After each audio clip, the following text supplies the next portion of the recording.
Today, we're diving into one of the most surprising and dramatic geopolitical shifts unfolding in Northern Europe, something that has quietly but powerfully reshaped the future of the Baltic region. Denmark has taken a bold new step that is not only transforming its own strategic standing, but also redefining the balance of power across the Baltic Sea. What seemed like a slow-moving change has suddenly become a turning point with long-term consequences for security, trade, military alliances, and regional influence. In today's deep explanation, we'll break down what Denmark just did, why it matters, how it affects the surrounding nations, and why analysts believe this will significantly alter the future of the Baltic. For decades, the Baltic region has been viewed as a tense, but relatively frozen strategic area. Russia maintained a strong footprint through Kaliningrad, NATO had a limited but cautious presence, and smaller nations like Estonia, Latvia, and Lithuania relied on global diplomacy and alliance networks to maintain balance. But recent events, including the expansion of NATO, heightening tensions, and the surge in maritime competition, have placed the Baltic Sea at the center of international attention. Denmark's new step enters right into this moment, acting almost like a catalyst that accelerates everything around it. What Denmark has done is not an isolated decision. It is part of a broader strategic evolution that has been building for years, but this latest action has taken things to a completely new level. Denmark's geographic position alone gives this move huge importance. Sitting at the gateway to the Baltic Sea, Denmark controls the vital maritime choke points that connect the Baltic nations to the wider world. Every ship entering or leaving the Baltic must pass through Danish waters. This has historically given Denmark quiet influence, but the country has often been cautious about exercising it. For decades, Denmark preferred neutrality, diplomacy, and alignment with European partners rather than overt power moves. But the strategic reality of today's world has pushed Denmark to reevaluate its role. The rise in military tensions, cyber threats, hybrid warfare, and energy politics has pushed Denmark to abandon its old passive approach and take bold, assertive actions that reshape the region. At the center of Denmark's new step is a dramatic expansion of its maritime security framework, infrastructure upgrades, intelligence cooperation, and defense posture within the Baltic Sea. This includes modernizing naval capabilities, strengthening surveillance systems, building new defense agreements, and coordinating more closely with NATO partners. While on paper some of these steps may look technical, their combined effect is enormous. Denmark is essentially turning the Baltic Sea from a region vulnerable to sudden risks into a tightly monitored, strongly controlled strategic zone. This shift undermines the traditional advantage Russia held in the region. Kaliningrad, once seen as an intimidating outpost for projecting military influence, now finds itself under unprecedented surveillance and strategic pressure. Denmark's move is also rooted in a deep understanding of energy security. The Baltic region became a hotspot after the Nord Stream pipeline explosions, which exposed just how fragile European energy routes were. These events sent shockwaves across Europe, prompting nations to rethink how energy flows across the sea and who controls those routes. Denmark's new strategy directly addresses this by enhancing undersea infrastructure monitoring, investing in new protection technologies, and collaborating with partners to safeguard offshore energy assets. With Europe trying to distance itself from dependence on Russian energy, Denmark has become a central guardian of the new energy corridors passing through the Baltic. This single step alone gives Denmark unprecedented strategic weight, something it has never held at this level before. A crucial part of Denmark's bold move involves cooperation with Sweden and Finland. With both countries now integrated into NATO, the Baltic Sea has essentially become a NATO-dominated region. This is a monumental shift. For decades, analysts described the Baltic as an unpredictable buffer zone where Russian influence clashed with Western security interests. But Denmark, Sweden and Finland together form a powerful northern defense triangle that transforms how NATO operates in the region.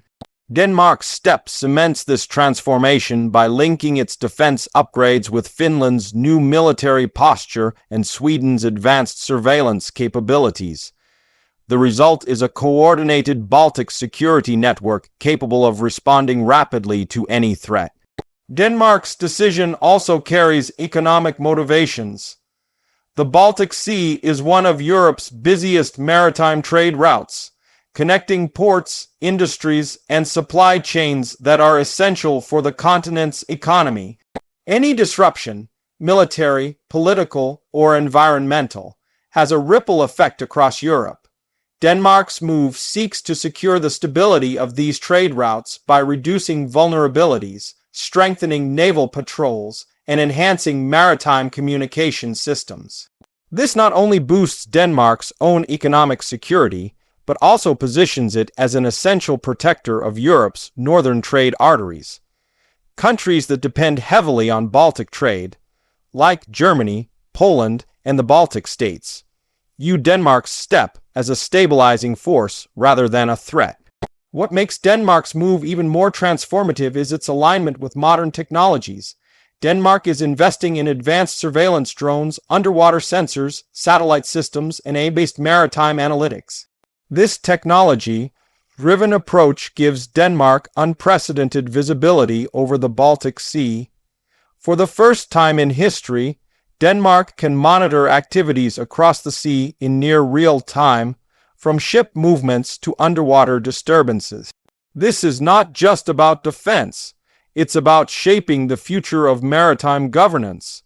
Denmark's new digital infrastructure acts like a layered shield that detects, analyzes, and responds to potential incidents faster than ever before.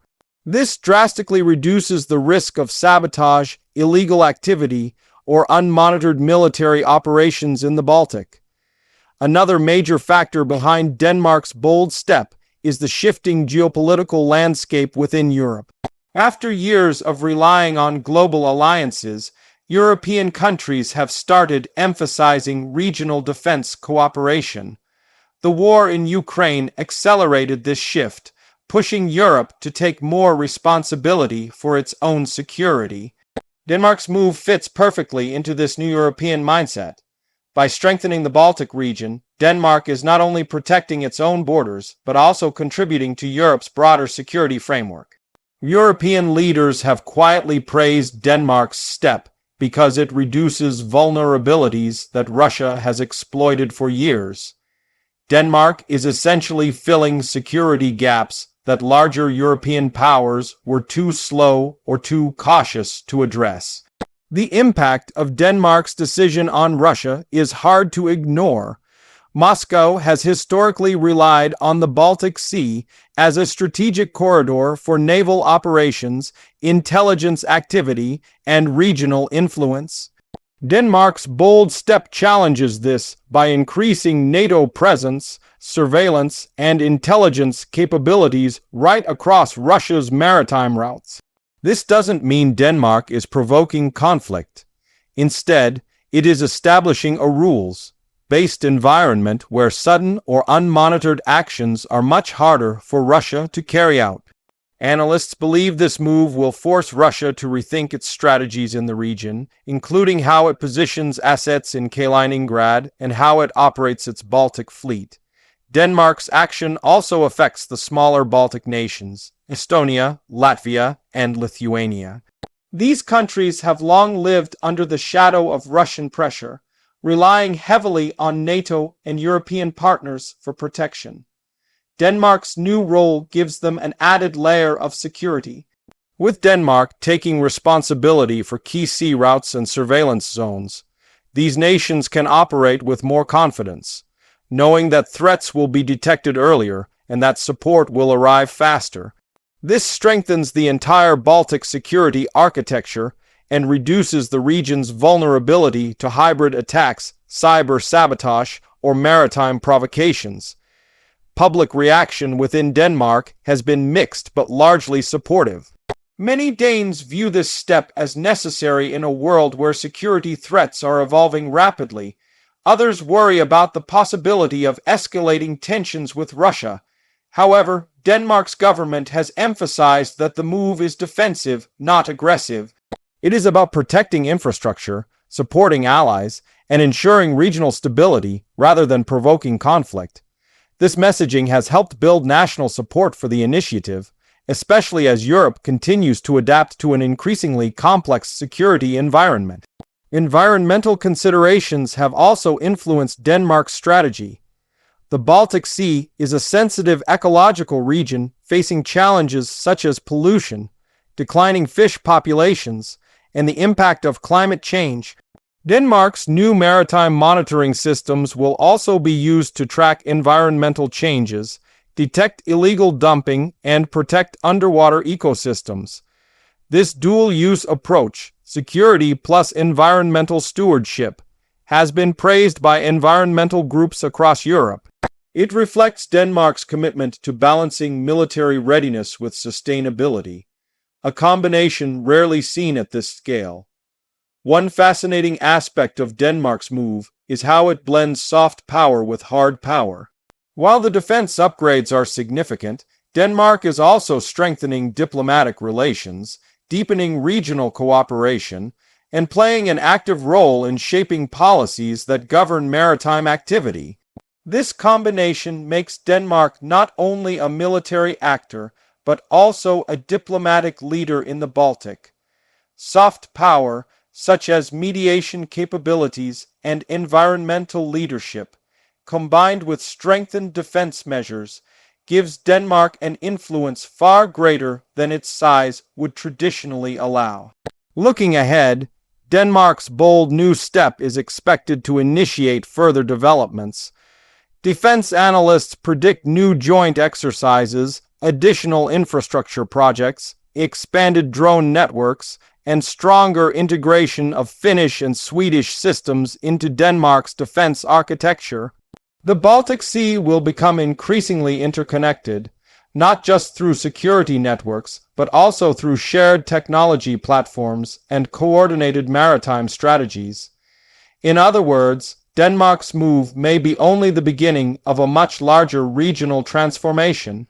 The long-term implications of this shift reach far beyond the Baltic. Global powers such as the United States and China are watching closely. The U.S. views Denmark's action as a strengthening of NATO's northern flank, a critical defensive zone that could shape future strategic planning. China, with growing interests in global maritime trade, is also studying how the Baltic region's new strategic framework may influence international shipping, digital infrastructure, and trade corridors. Denmark may not be a superpower, but its decisions are triggering discussions among the world's most influential nations. For the people living in the Baltic region, Denmark's bold move brings both reassurance and responsibility. Reassurance because the region becomes more secure, stable, and predictable. Responsibility because nations must continue investing in cooperation, technology, and diplomacy to ensure long-term peace. Denmark's action is a reminder that even small countries can reshape the geopolitical landscape when they act decisively at the right moment. As we close this deep dive, it's clear that Denmark's step is more than a policy shift. It is a transformation of identity, strategy, and regional leadership. The Baltic Sea will never be the same again, not because of war or conflict, but because of a strategic decision rooted in foresight, cooperation, and the desire to build a stable future. Denmark's bold new step has set a foundation for a safer and more connected Baltic region, one where alliances are stronger, technology is smarter, and the balance of power is more predictable. This transformation is still unfolding, but one thing is certain: the world is paying attention. Denmark has signaled that the future of the Baltic will not be decided by uncertainty or pressure, but by strategic choices made by nations committed to security, stability, and collaboration. And this, more than anything, is what makes Denmark's bold step not just important for today, but revolutionary for the future.